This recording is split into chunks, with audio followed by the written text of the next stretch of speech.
Hi there, Chris here. So I thought I would take this beautiful cutaway apart, um, and so we could look at the levers and the false gates and all that stuff. So without much further ado, we will do that. That's another very cool thing about cutaways is being able to take the face off and then disassemble the pieces so you can check out the levers.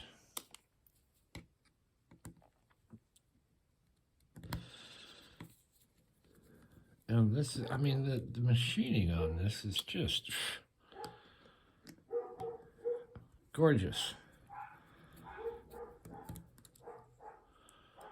And I'm glad this one had a monitor lever, because the little one the cutaway that I made did not have a monitor lever.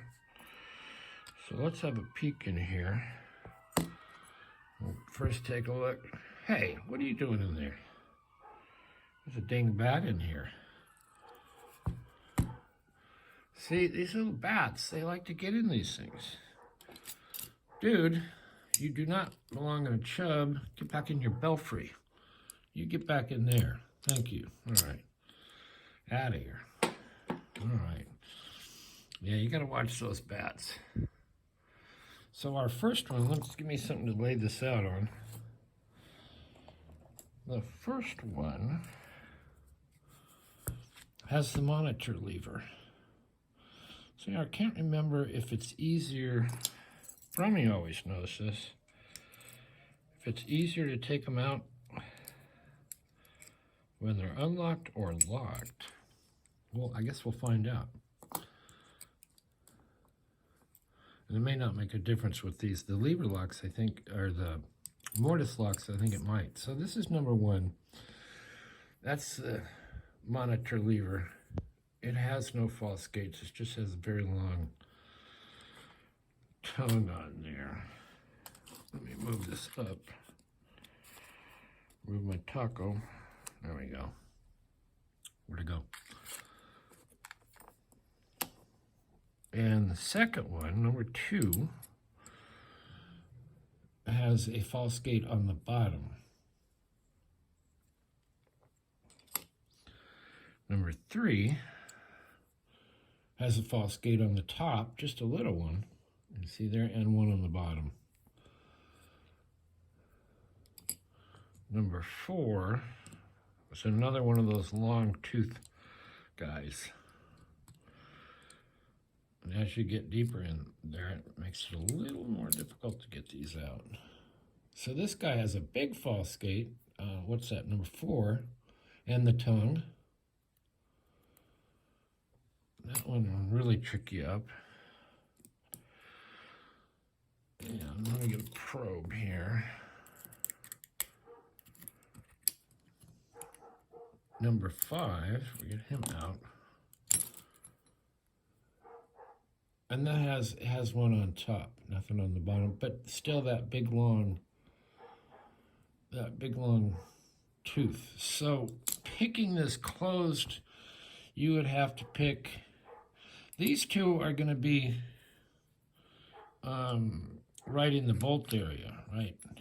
They're not going to give you a problem, but number 1, 4, and 5, you would have to pick those, and that answers a question that I've had sometimes, why are some of these Chubb cruisers harder to pick closed than open? Some of them only just have the one. All you have to do is hit the one, and the bolt will slide across, and this is our bolt. Gorgeous. And the bolt will slide across, and you're good.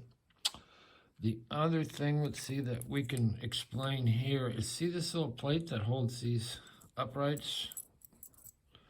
Well, we'll talk about this Chubb key. This little relief right there, you see that little relief?